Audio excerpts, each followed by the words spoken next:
لله رب العالمين والصلاة والسلام على رسوله النبي الكريم وآل بيته الطيبين الطاهرين المعصومين المنتجبين.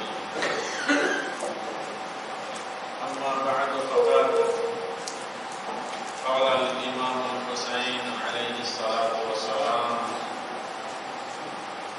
إنما خرجت لطلب الإصلاح في أمة جدي رسول الله صلى الله عليه وآله وسلم أن آمر بالمعروف وأنهى عن المنكر وأسير بسيرة جدي وأبي علي بن أبي طالب صلوات عليه.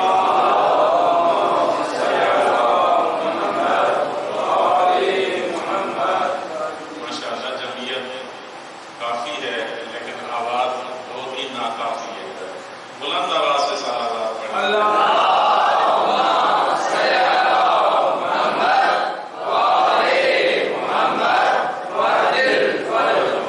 ایک مرتبہ پھر بھی انقلابی صلوات پڑھیں. اللهم صل علی محمد وآل محمد وعجل فرجهم. عزیزان محترم، صاحبان علم و تقویٰ، سب سے پہلے تو میں تمام مقررین کا شکریہ ادا کرتا ہوں کہ جس برادر نے، جس نوجوان اور جوان نے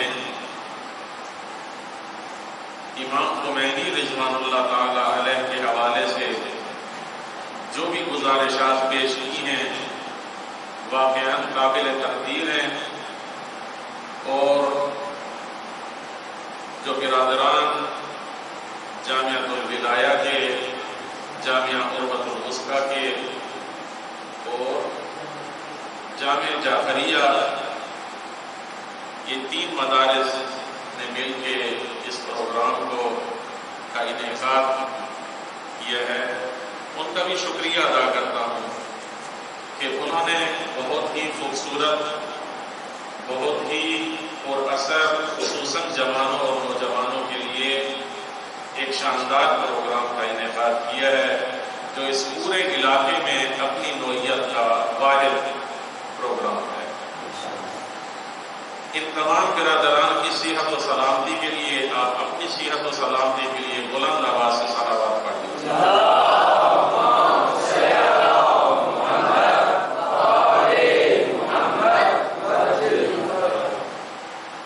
عزیزان محترم، وقت ہے کل آدھا گھنٹہ اور شخصیت ہے مفکر دوران، رہبر امت، امام امت، وہ شخصیت جس نے اس دنیا میں منوایا ہے، توجہ چاہتا ہوں، اس دنیا میں جس شخصیت نے منوایا ہے کہ جس مکتب کے ماننے والے، جس مکتب کے آگے گھٹنے ٹیکنے والے دنیا کے طاغوتوں کو للکار سکتے ہیں، گھٹنے ٹیکنے والے دنیا کے طاغوتوں کو للکار سکتے ہیں، تو اس مکتب کے امام کیسے ہوں گے؟ اس مکتب کے امام جب ظہور فرمائیں گے تو وہ کیسے ہوں گے کہ جس مکتب کا ایک عالم، ایک قائد حریت سید روح اللہ موسوی الخمینی امام امت کی شکل میں موجود ہے. چونکہ اس پروگرام میں تقریباً اسٹوڈنٹس ہیں، لہذا میں تقریر نہیں کروں گا، بلکہ چاہتا ہوں کہ آج ایک چھوٹا سا لیکچر آپ کو کہ انقلاب میں کون کون سے امام خمینی رضوان اللہ تعالیٰ علیہ کی شخصیت کو سمجھنے کے لیے ضروری ہے کہ انقلاب اسلامی میں کون کون سے ایسے تاریخی طور پہ مرحلے آئے ہیں کہ جن مرحلوں سے عبور کرنا امام خمینی جیسی شخصیت کو ہی جچتا ہے. اور اگر ایسے مرحلے، ایسی مشکلات جو امام خمینی کے سامنے آئے ہیں اگر کسی کے بھی سامنے آ جاتے تو وہ یقیناً لڑکھڑا جاتا، لیکن تمام مشکلات کو ختم کر کے بتا دیا کہ ہم مشکل کشا کے ماننے والے ہیں.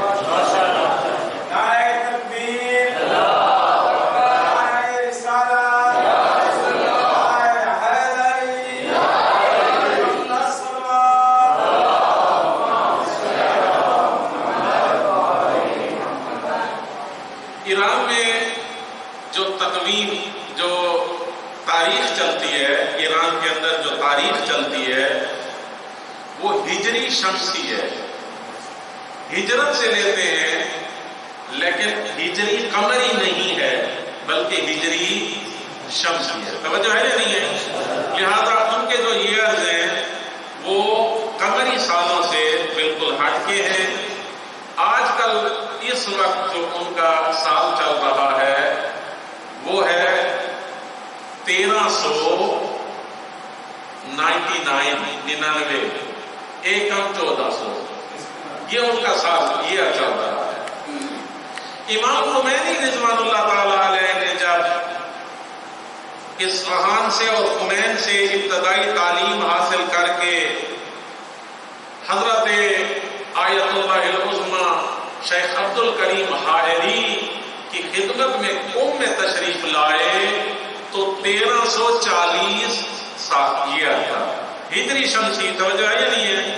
1340 جب آپ آئے یہاں پہ 1340 میں آئے. بہت تیزی سے ایک تاریخ، چونکہ اسٹوڈنٹس بیٹھے ہوئے ہیں ان کو پتہ تو چلے نا کہ یہ جو انقلاب اسلامی ہے یہ کوئی اتفاق نہیں ہے، ہاں ایک حادثہ نہیں ہے ہاں، اور نہ ہی ایسا تھا کہ کوئی ایسے جب گھٹا ہو گیا ایک گروہ نکل آیا اور انہوں نے ایک بندے کو اپنے میں سے لیڈر بنا لیا. نہیں، ایسا نہیں تھا، ابال نہیں تھا، تربیت ہوئی ہے. 1340 کو آئے قوم میں اور تاریخ کہتی ہے 1341 کو. کتنے سال بعد؟ ایک سال بعد، فقط ایک سال بعد شاہ ایران آیا. آیت اللہ العظمی آغا بروجردی رحمت اللہ علیہ سے ملنے کے لیے. جیسے ہی وہ آیا، ظاہر قالین بچھے ہوئے تھے، وہ جوتوں کے ساتھ امام خمینی نے روک لیا، کہا یہاں پہ رک جا. توجہ ہے یا نہیں ہے؟ کہتے ہیں اس لیے بھائی میں شاہ ہوں. فرمایا یہ مرجعیت، یہ یہاں پہ مرجعیت ہے جو پوری کی پوری دنیا کو آرڈر دیتی ہے اور ساری دنیا ان کے آرڈر کو سنتی ہے اور ان کی تقلید کرتی ہے. آپ تو فقط ایران کے شاہ ہو. جو مرجع تقلید ہوتا ہے اس کا حکم پوری دنیا پہ نافذ ہوتا ہے. لہذا جیسے سب جوتے اتار کے آئیں گے آپ بھی جوتے اتار کے آئیں گے. اس وقت سے توجہ چاہتا ہوں، ابھی امام خمینی کو قوم میں کوئی جانتا نہیں تھا. اس واقعے کے بعد لوگوں نے جاننا شروع کیا کہ ایک ایسا جوان آیا ہے، توجہ چاہتا ہوں، جو علمی حساب سے آیت اللہ ہے، علمی حساب سے آیت اللہ ہے، لیکن اس کے اندر جرأت اور جسارت ایسی ہے کہ وہ ایران کے بادشاہ سے بھی جوتے اتروا دیتا ہے. نام اٹھا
اصلاح کن امور میں؟ ان امر بالمعروف و انہا عن المنکر، ایک امر بالمعروف، دوسرا نہی عن المنکر۔ یہ دو چابیاں ہیں ہر واجب اور ہر فریضے کی۔ مولا نے فرمایا اور کیسے کروں گا؟ میں ایسے کروں گا وَأَسِيرُ بِسِيرَةِ جَدِّي وَأَبِي علی بن ابی طالب، میں اپنے نانا کی طرح امر بالمعروف کروں گا ونہی عن المنکر کروں گا، اور بابا علی کی طرح امر بالمعروف ونہی عن المنکر کروں گا۔ تو امام خمینی نے 10 محرم کے دن قوم میں مسجد مدرسہ فیضیہ میں کھڑے ہو کے، جس میں ہزاروں کا مجمع تھا، فرمایا اس دور کا یزید شاہ ایران ہے۔ جو لوگ محرم کی مجالس میں آئے ہیں، توجہ ہے یا نہیں ہے؟ جو لوگ محرم کی مجالس میں آئے ہیں، انہوں نے فرمایا مجالس کی تکمیل اسی صورت میں ہوتی ہے جب پیغام حسینیت کو سمجھا جائے۔ اس دور کا سب سے بڑا منکر شاہ ایران ہے۔ اگر چاہتے ہو نہیں عن المنکر کرنا، اگر حسین حسین کرنا چاہتے ہو تو شاہ ایران کے خلاف اٹھ کھڑے ہو۔ یہ تقریر ایسی تھی جس نے پورے ایران میں پینیٹریٹ کرنا شروع کر دیا، پورے ایران میں پھیلنا شروع کیا۔ اس کے نتیجے میں پہلی مرتبہ، توجہ چاہتا ہوں، ایران کا جو بادشاہ تھا شاہ ایران، اس نے اپنی فوج اور انٹیلیجنس کے ذریعے حملہ کیا مدرسہ فیضیہ کے اوپر۔ مدرسہ فیضیہ پہ حملہ ہوا، طالب علم جو ڈر کے اوپر والی منزلوں پہ چھپ رہے تھے، کوئی چھتوں پہ چڑھ گیا تھا، چونکہ انتہائی لاٹھی چارج تھا، لوگوں کو مارا جا رہا تھا۔ پولیس اور فورسز نے جو اوپر چڑھ گئے انہیں اوپر سے پکڑ پکڑ کے نیچے 2 منزلہ پھینکا گیا۔ بہت سارے طالب علم شہید ہو گئے، توجہ ہے یا نہیں ہے؟ نتیجے میں ان شہداء کے نتیجے میں امام خمینی رضوان اللہ تعالی علیہ نے فرمایا ماتمی تو یہ تھے، عزادار تو یہ تھے، اب جو چاہتا ہے عزاداری کا دفاع کرنا، اس کے لیے ضروری ہے کہ اپنے اپنے گھر سے نکل کے ان مظلوموں کے لیے نکلے اور آواز احتجاج بلند کرے۔ مشہد سے جلوس نکلے، تہران میں جلوس نکلے، توجہ ہے یا نہیں ہے؟ جگہ جگہ سے جلوس نکلے، اور اتنی تعداد میں ایران سے لوگ گھروں سے باہر نکلے، لاکھوں کی تعداد میں، کہ جب اسے کہا گیا کہ تہران میں لاکھوں لوگ ہیں، جس طرف دیکھتے ہیں لوگ ہیں، اس نے کہا یہاں پہ ڈائریکٹ فائر کیا جائے تاکہ لوگ ڈر جائیں۔ تاریخ کہتی ہے ہزاروں لوگ اس حملے میں سڑکوں پہ شہید ہو گئے امام خمینی کے حکم پہ۔ بس یہاں سے انقلاب کا لابا پکا اور اس نے ابلنا شروع کیا۔ یہ لوگوں کا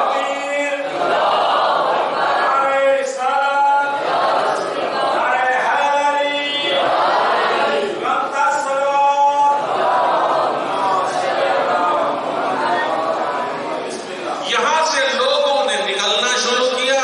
ادھر سے شاہ ایران نے حکم دیا کہ امام خمینی کو گرفتار کیا جائے، پکڑ کے انہیں پکڑ لیا جائے۔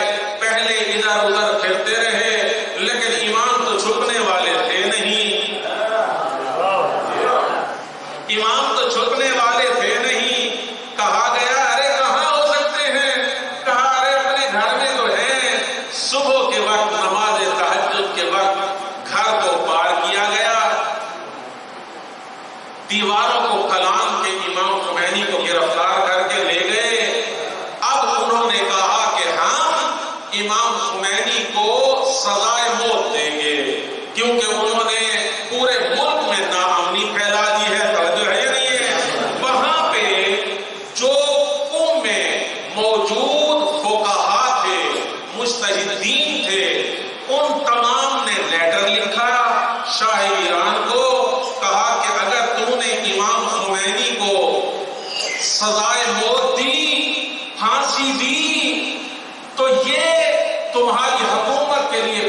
تو جس ملک میں حکومت کر رہا ہے یہاں شیعہ بستے ہیں، شیعوں میں ان کے مجتہد کو پھانسی کی سزا ہو جائے، وہ اپنے گھروں میں رہ جائیں، یہ ممکن ہی نہیں ہے۔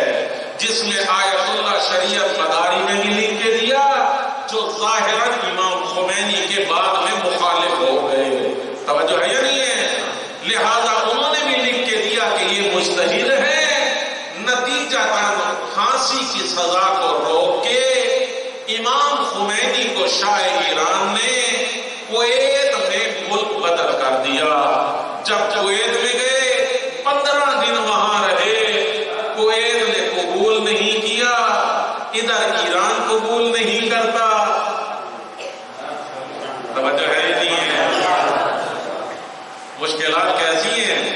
گھر سے بے گھر کر دیا گیا، جدھر ملک بدر کیا گیا وہ بھی نہیں ایکسپٹ کر رہے، قبول نہیں کر رہے، نتیجہ یہ ہوا امام خمینی نے فرمایا اگر وہ نہیں تو پھر مجھے عراق بھیج دو، نجف اشرف میں وہاں پہ رہ جاؤں گا۔ کسی نے کہا کہ قبلہ اگر آپ کو کوئی قبول نہ کرے، توجہ ہے یا نہیں ہے؟ فرماتے ہیں امام خمینی، وہ جسے کسی جگہ کی کوئی ضرورت نہیں ہے وہ خدا ہے، خدا کے سوا جو بھی ہے اسے کوئی نہ کوئی جگہ ضرور ملے گی۔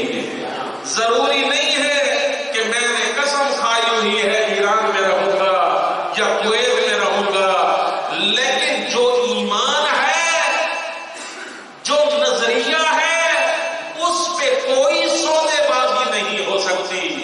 نتیجتاً 1343 میں امام خمینی عراق میں چلے گئے۔ عراق میں توجہ ہے یا نہیں ہے؟ جیسے عراق میں گئے، وہاں پہ میرے امام خمینی نے وہاں پہ 2 تقریریں کی، ولایت فقیہ کے عنوان سے، توجہ چاہتا ہوں، ولایت فقیہ کے عنوان سے 2 تقریریں کی۔ ان کے شاگردوں نے ان تقریروں کو لکھا اور پہلی مرتبہ ولایت فقیہ پہ امام خمینی کے نظریے پر مشتمل ایک کتاب جو حقیقت میں 2 تقریریں تھیں امام کی، وہ چھپ کے مارکیٹ میں آئی، ایران میں جگہ جگہ گئی کہ ولایت فقیہ کہتے کسے ہے۔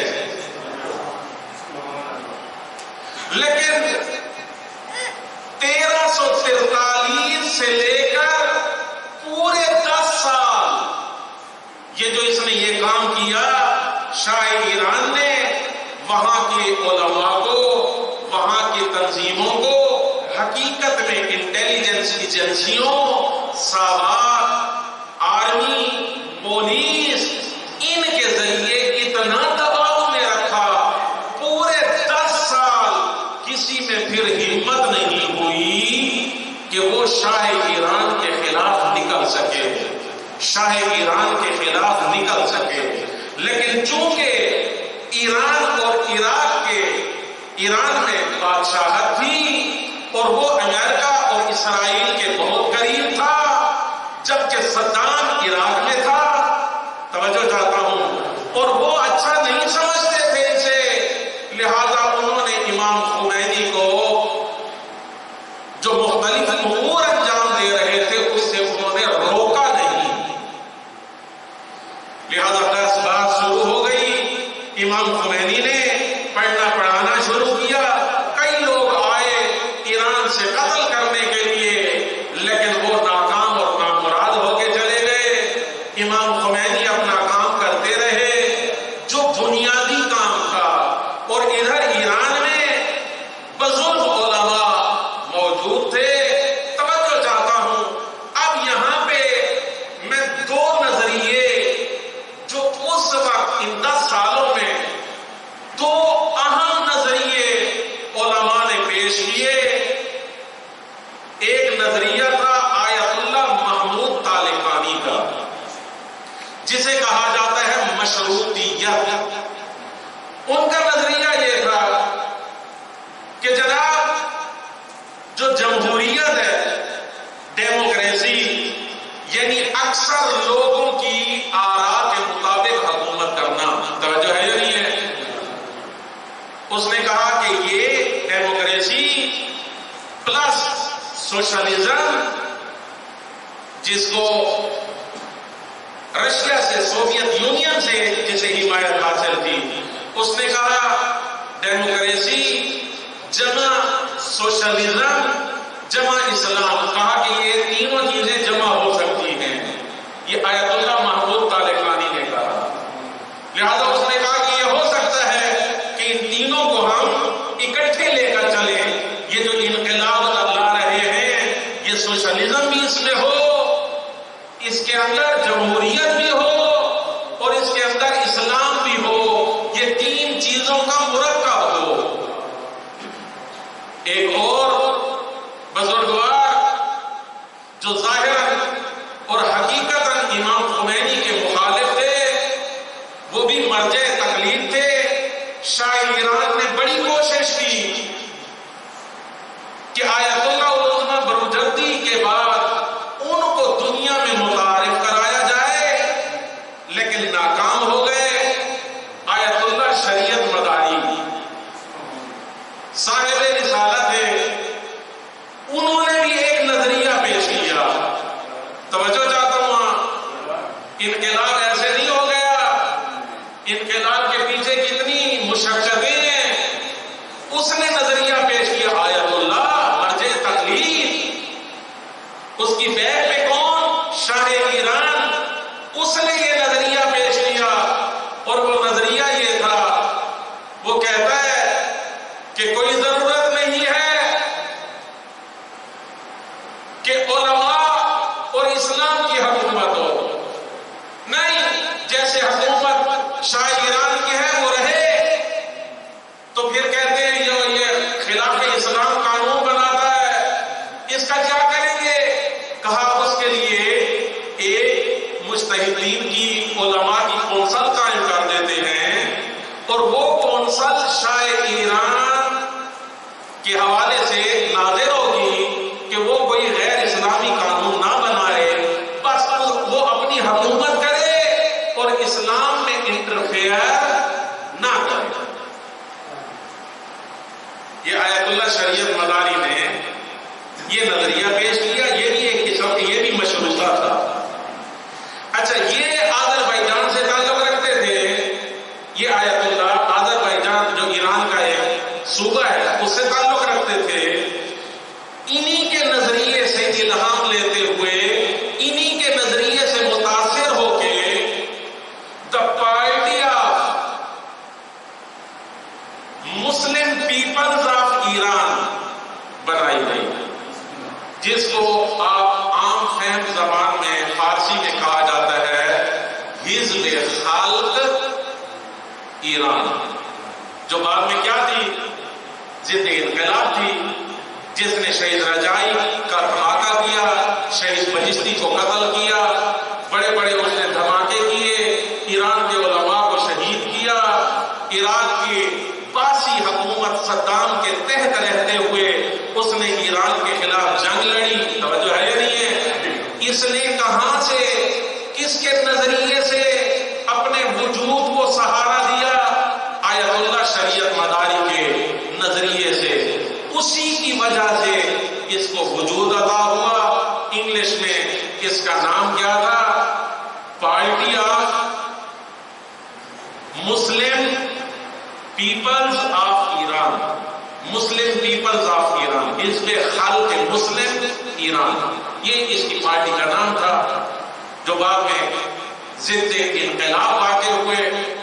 لہذا یہ ایک نظریہ تھا، یہ ان 10 سالوں میں، لیکن جو انقلابی افراد تھے وہ اپنی جگہ پہ انہوں نے گروہ بنائے، اور بالخصوص ایک انجمن تہران میں بنائی گئی، جس نے آیت اللہ طالقانی، جس کے اندر رہبر معظم انقلاب، جس کے اندر آیت اللہ رفسنجانی، آیت اللہ بہشتی اور اس طرح کے بزرگ علماء موجود تھے، انہوں نے لیڈ کرنا شروع کیا مختلف مساجد سے ارتباط، اور انہوں نے پہلا اور اہم کام یہ کیا، توجہ چاہتا ہوں، انہوں نے یہ کام کیا کہ علماء کی اقتصاد حکومت سے بھی کاٹ دی جائے اور مخیر مومنین سے بھی کاٹ دی جائے۔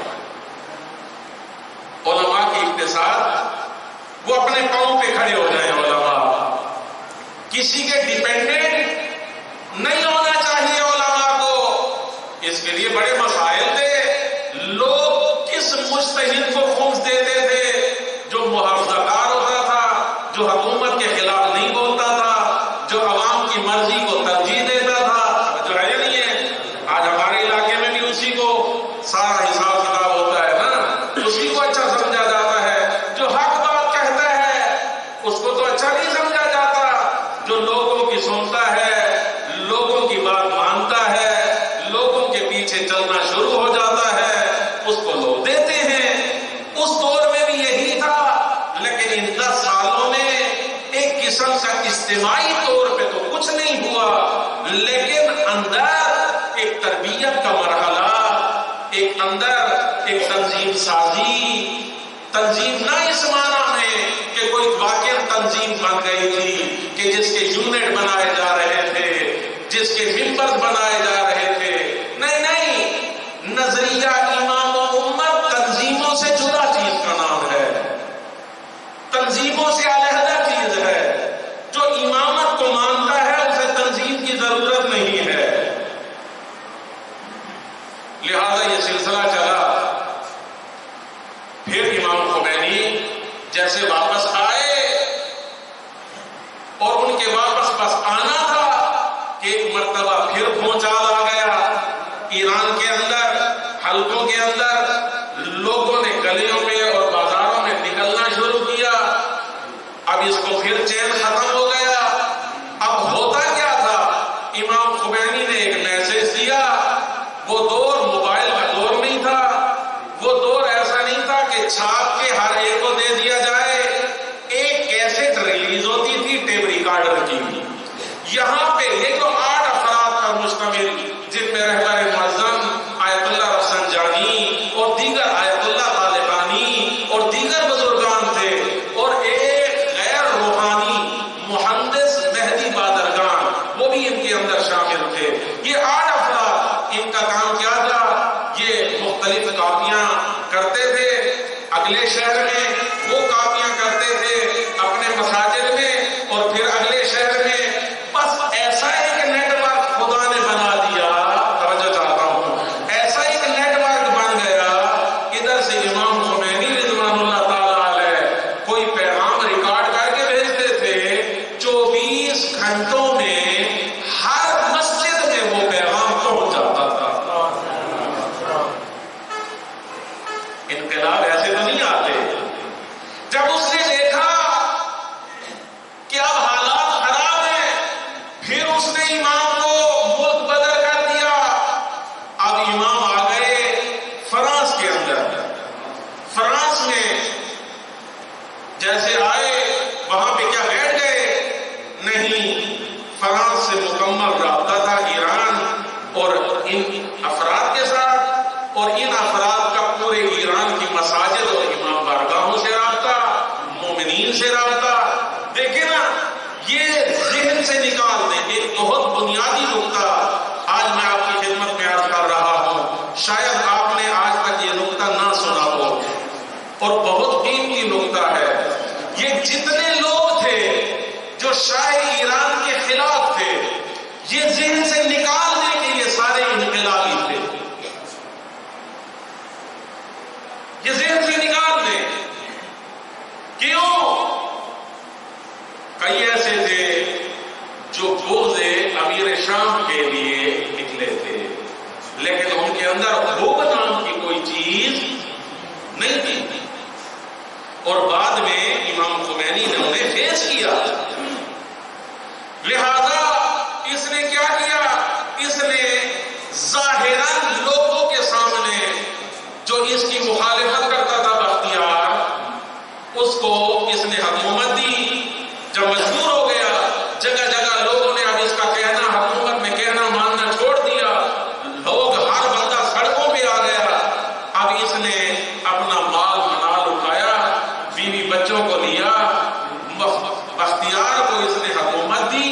اور خود فرار کر گیا. بس ادھر سے اس نے فرار کیا. 1358 جو پاکستانی تاریخ کے مطابق عیسوی کے مطابق 1979 بنتا ہے. یہ ادھر بھاگا. امام خمینی نے فرمایا کہ میں ایران جا رہا ہوں. لوگ اب یہ نہیں ہے کہ وہ بھاگا تو حکومت امام کی آ گئی. نہیں، بختیار کی حکومت ہے جو اس کا اپوائنٹڈ ہے. ظاہراً حزب مخالف ہے لیکن اس کا بنایا ہوا ہے. ابھی حکومت نہیں ملی انقلابی طبقے کو.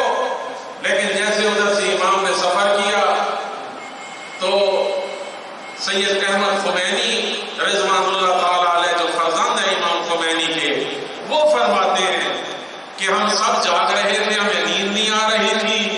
امام خمینی بڑے سکون سے سو رہے تھے. ہم نے کہا بابا، بیٹا تھا نا، کہا بابا آپ تو بڑے سکون سے سو رہے ہیں، ہمیں تو اصلا نیند نہیں آ رہی کہ آگے کیا ہوگا. کیونکہ اس نے کہا تھا کہ میں جہاز کو ہوا میں اڑا دوں گا. توجہ ہے نہیں، حکومت ہے، ایئر فورس اس کے پاس ہے، بڑی بحری فوج اس کے پاس ہے، اور اس نے کہا کہ میں اسے زمین پہ لینڈ ہی نہیں کرنے دوں گا. کہا کہ ہم جو جہاز میں ہیں ہم تو نشانے میں ہیں، آپ بڑے سکون سے سو رہے ہیں. فرمایا میں ہمیشہ زندہ رہنے کے لیے تو نہیں آیا، میں ہمیشہ زندہ رہنے کے لیے تو نہیں آیا. میں آیا ہوں کس لیے؟ مجھے اپنے اللہ پہ ایمان ہے، اسی پہ توکل ہے. اگر اس کی مرضی یہ ہے کہ میں پہنچوں تو مجھے کوئی روک ہی نہیں سکتا، اور اگر اس کی مرضی نہیں ہے کہ نہ پہنچوں تو مجھے کوئی پہنچا ہی نہیں سکتا. پھر یہ بے آرامی کیسی؟ یہ بے آرامی غالب کو بھی تھی، مرزا غالب کو بھی تھی. اس کے اشعار سے ظاہر ہوتا ہے نیند کیوں رات بھر نہیں آتی. کعبہ کس منہ سے جاؤ گے غالب، شرم تم کو مگر نہیں آتی.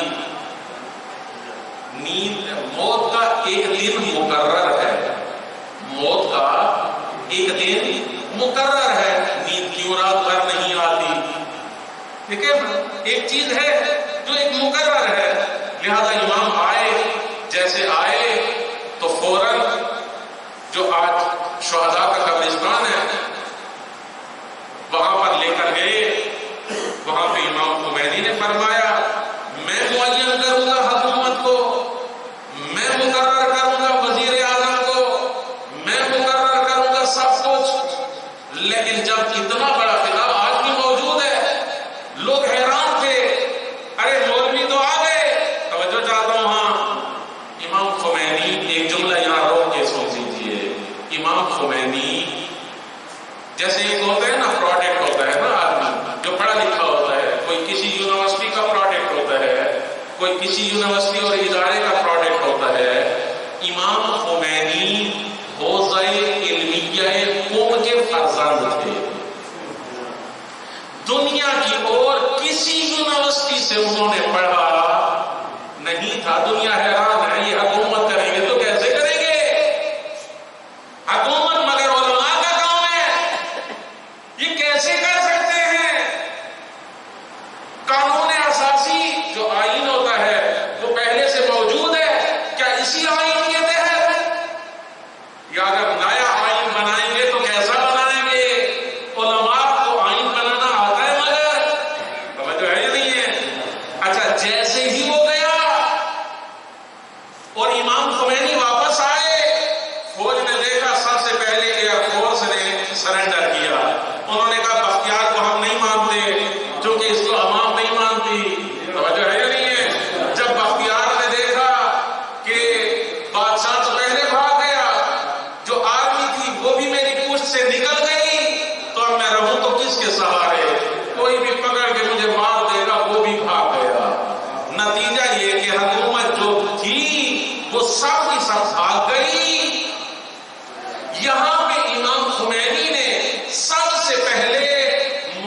مجلس مہدی بازرگان کو حکومت سونپی اور فرمایا کہ آپ عبوری طور پہ یہاں پہ حکومت کریں، عبوری حکمران ہیں، اور ایک ریفرینڈم، ایک انتخابات کیے جائیں۔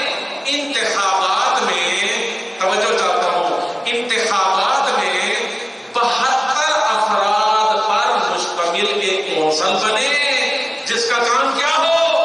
جس کا کام یہ ہو کہ وہ سب سے پہلے اس ملک کا آئین بنائے۔ لیکن اگر شاہ ایران والے آئین پہ امام خمینی حکومت کرے تو کیا یہ اسلامی حکومت ہوگی؟ توجہ ہے یا نہیں ہے؟ کتنا سخت ہے۔ لہذا امام خمینی نے یہ کام کیا۔ اب یہاں پہ اس مرحلے میں جب وہ جو دشمن سابقہ تھا وہ بھاگ گیا، اب لوگوں نے اٹھنا شروع کیا۔ کتنے طبقہ؟ کیا سارے انقلابی تھے؟ نہیں، سب انقلابی نہیں تھے۔ حزب خلق والے آذربائیجان سے اٹھے اور انہوں نے باقاعدہ طور پہ کہا کہ بھئی ہمارا حصہ ہونا چاہیے، ہم نے بھی انقلاب میں قربانیاں دی ہیں۔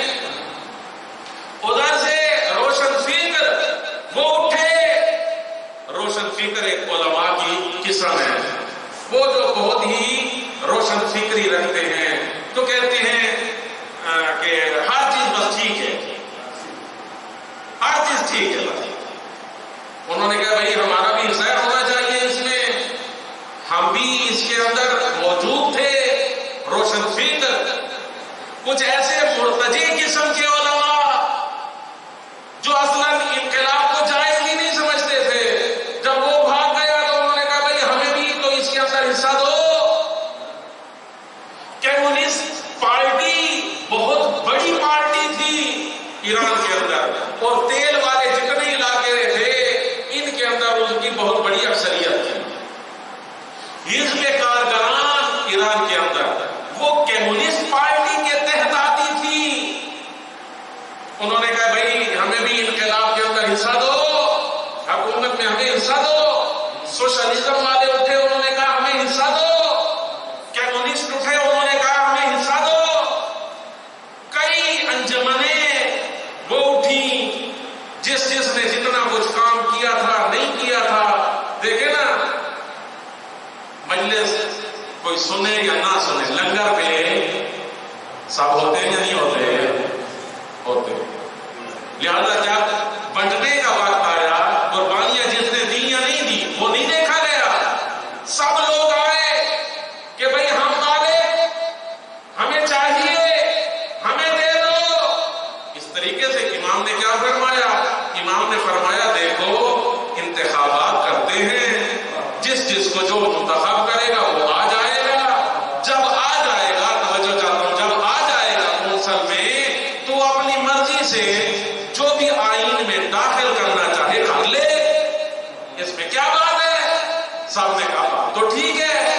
یہاں پہ آپ توجہ چاہتا ہوں، یہاں پہ اس مرحلے میں آیت اللہ شہید بہشتی رضوان اللہ تعالی علیہ کا کردار سامنے آتا ہے۔ انہوں نے حزب جمہوری اسلامی بنائی اور کہا کہ امام خمینی کے جو افکار ہیں، ہم نے جو قربانیاں دی ہیں ایران کے لیے نہیں، اسلام کے لیے دی ہیں۔ سمجھ آیا نہیں ہے؟ ہم نے قربانیاں ایران کے لیے نہیں دی، ہم نے قربانیاں اسلام کے لیے دی ہیں۔ اور اگر آئین ہمارا اسلام کے تحت نہ بنے تو وہ قربانیاں تو ختم ہو گئی نا، اکالت چلی گئی نا، پھر کیسا انقلاب اسلامی؟ لہذا حزب جمہوری اسلامی اس نے اپنی پارٹی کا نام رکھا اور انتخابات میں شرکت کی۔ 72 افراد ممبر منتخب ہونے تھے، 72 میں 60 افراد حزب جمہوری اسلامی کے منتخب ہو کے آ گئے۔ کتنے؟ 60 افراد حزب جمہوری کے آ گئے۔ لہذا انہوں نے، چونکہ اکثریت انقلابیوں کی تھی، 12 افراد ایسے تھے جو انقلابی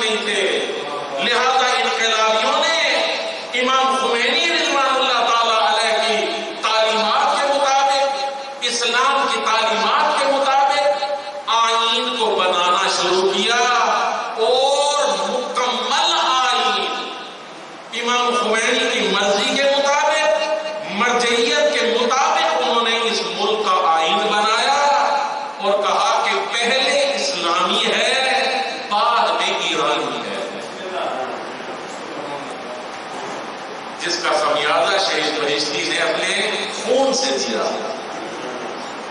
شہید بہشتی کو ایسے شہید کیا انہوں نے. کیوں شہید کیا؟ اس لیے کہ انہوں نے وہ جو آئین بنایا تھا اس پارلیمنٹ کے اسپیکر تھے. توجہ ہے نہیں ہے؟ پارلیمنٹ کے اسپیکر کون تھے؟ شہید بہشتی، جس کے اندر حزب جمہوری اسلامی کے پارٹی کے کتنے افراد؟ 60. اب بات نہیں ہے کہ میں 1 2 3 4 5 6 کر کے آپ کو بیان کروں کہ کون کون سے قوانین بنائے گئے اسلامی. بس ایک شک سن لیجئے. دوسری شک قانون آئین کی. ایرانی کہتے ہیں قانون اساسی، ہمارے یہاں ہوتا ہے آئین منشور. اس کی جو دوسری قسم کی اصل دوم جو ہے اس کے مطابق انہوں نے لکھا کہ یہ اصل سارے کے سارے قانون پہ حاوی ہے. توجہ ہے نہیں ہے؟ جتنے بھی قانون بنائے جائیں گے اس دوسری شک کے مطابق، دوسری شک کے مطابق قوانین چاہے اجتماعی ہوں، چاہے عرفی ہوں، چاہے پارلیمنٹ کے ہوں، چاہے فوج کے لیے ہوں، چاہے بچوں عورتوں کے لیے ہوں، جتنے بھی قانون بنائے جائیں گے، توجہ چاہتا ہوں، جتنے بھی قانون بنائے جائیں گے ان کے لیے ضروری ہے کہ وہ اسلامی ہونے چاہیے. اور اس کا تشخص کون کرے؟ شورى نگہبان کے جو فقہا ہیں وہ اس کا باقاعدہ طور پہ تشخیص دیں گے. ان کے یہ اختیار ہے، پاور ہے کہ وہ جسے ریجیکٹ کریں یا جسے قبول کرتے. توجہ ہے یا نہیں ہے؟ لہذا یہ ہے انقلاب اسلامی. اس طریقے سے کمیونسٹوں کو امام خمینی نے اپنی جگہ بٹھایا. توجہ ہے یا نہیں ہے؟ روشن فکروں کو اپنی جگہ بٹھایا، سوشلسٹوں کو اپنی جگہ میں بٹھایا، جو مرتجعین تھے انہیں اپنی جگہ میں بٹھایا، مختلف انجمنوں کو، فرقوں کو اپنی اپنی جگہ پہ بٹھا کے انقلاب اسلامی کا پودا پروان چڑھا. اور سب سے پہلی حکومت، بس میں ختم کر رہا ہوں، میرا وقت ختم ہو گیا، آخری جملے ہیں. سب سے پہلے جب باقاعدہ طور پہ اناؤنس ہو گیا مہدی مہندس بازرگان کی حکومت تھی، اس نے کیا کیا؟ توجہ سے ایک جملہ سنیں. اس نے اپنی حکومت کے جو وزیر رکھے، مشیر رکھے، ٹیکنوکریٹس تھے. ٹیکنوکریٹ ایک اصطلاح ہے، یعنی جو جس شعبے کا ماہر ہے، توجہ ہے یا نہیں ہے، وہ شعبہ اس کو دے دیا. جو بڑا ڈاکٹر ہے اس کو اس نے میڈیکل کا شعبہ دیا. جو مثلا پیٹرول کو، زمین کو بہتر سمجھتا ہے، پیٹرولیم کا شعبہ دیا. توجہ ہے یا نہیں ہے؟ ٹیکنوکریٹس، یعنی کہا جاتا ہے ٹیکنوکریٹس کی حکومت، یہ انہیں دے دیے. تھوڑی سی دھولی لگڑی پاکستان کی آج کی حکومت بھی ٹیکنوکریٹس کی ہے. توجہ ہے یا نہیں ہے؟ لیکن اس طرح سے نہیں ہے. جب ٹیکنوکریٹس کی حکومت آئی تو چند دنوں میں مہندس مہدی بازرگان فیل ہو گئے. فیل ہو گئے کیوں؟ وہ اپنے شعبے کے تو ماہر تھے، لیکن کوئی امریکہ سے پڑھا ہوا ہے. توجہ ہے یا نہیں ہے؟ آج جیسے پاکستان کی حالت ہے، کوئی فرانس سے پڑھا ہوا ہے، امام خمینی کو نہیں جانتے، فکر امام سے آشنا نہیں ہے، اسلام کسے کہتے ہیں وہ جانتے نہیں ہیں، اور وہ ملک میں حکومت کر رہے ہیں. کون سے ملک میں؟ جہاں نیا نیا انقلاب اسلامی آ چکا ہے. تو ان کے فیصلوں سے ان کی تعلیم تو جھلکتی تھی، لیکن فکر سے وہ بالکل آری تھے. وہاں پہ جو فکری طبقہ تھا 10 افراد پر مشتمل، جسے شورى مرکزی کہا جاتا تھا. توجہ ہے نہیں ہے؟ شورى مرکزی انقلاب. انہوں نے جب دیکھا، انہوں نے کہا یہ تو انقلاب، ہم نے شہادتیں دی اور یہ ٹیکنوکریٹ ہمارے ہاتھوں سے لے اڑے. نتیجہ یہ ہوا کہ ہر ٹیکنوکریٹ کو اپنی اپنی جگہ پہ بٹھایا گیا اور انقلابی انقلابی طبقے کو ہر محکمے میں لے کر آئے، اگرچہ وہ اتنے پڑھے لکھے نہیں تھے لیکن ہم درد تھے، دل سوز تھے حکومت کے لیے۔ جہاں شرط ہے تجربہ کار ہونا، اس سے بڑی شرط ہے امین ہونا، امانت داری۔ ٹیکنوکریٹ تو ہیں لیکن بے ایمان ہو ٹیکنوکریٹ تو اس کا کیا فائدہ؟ اس کا کوئی فائدہ نہیں ہے، وہ ملک کو نہیں لیتا، اپنے گھر کو ہی بھرتا ہے ہمیشہ۔ نتیجہ یہ ہوتا ہے کہ ملک پہلے جیسے ہوتا ہے ویسے ہی رہتا ہے۔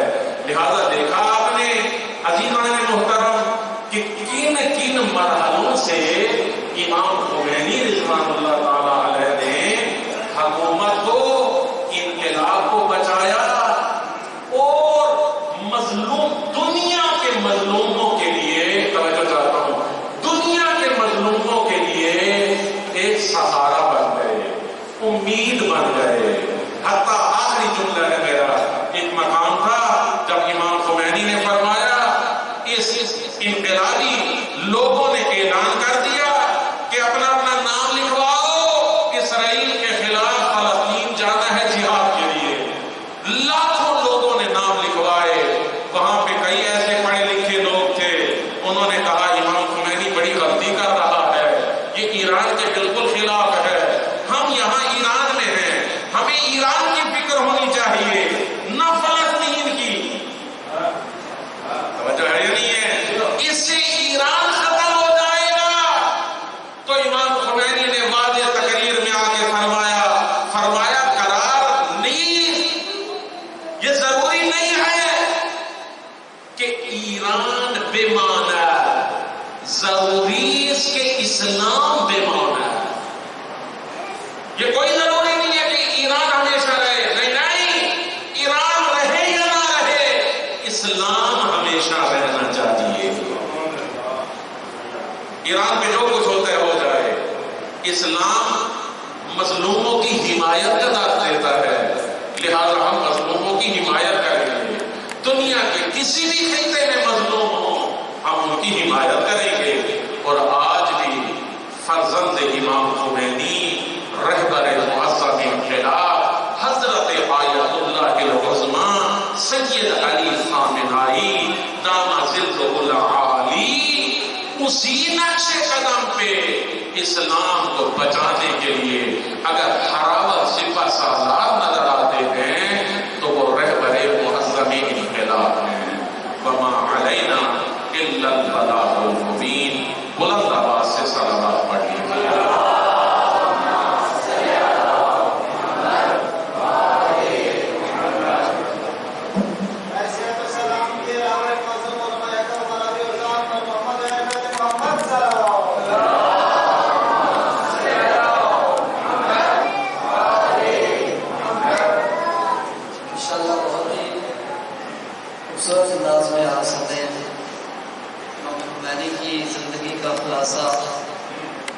ذکر فرمایا، وقت مختصر تھا، نہیں تو آپ سب شروع میں کہا شخصیت ایسی ہے کہ اس پہ اولادی گفتگو ہو سکتی ہے، مگر دامن وقت میں گنجائش نہ ہونے کی وجہ سے اختصار سے کام لیا گیا۔ انشاءاللہ ایسی محافل اور مجالس کا نوجوان مل کر انعقاد کرتے رہیں گے۔ میں ملتمس ہوں برادر امتیاز حسین سے کہ وہ تشریف لائیں اور آگاہ فرمائیں کہ تقریری مقابلے میں کن حضرات نے پوزیشنیں لی ہیں۔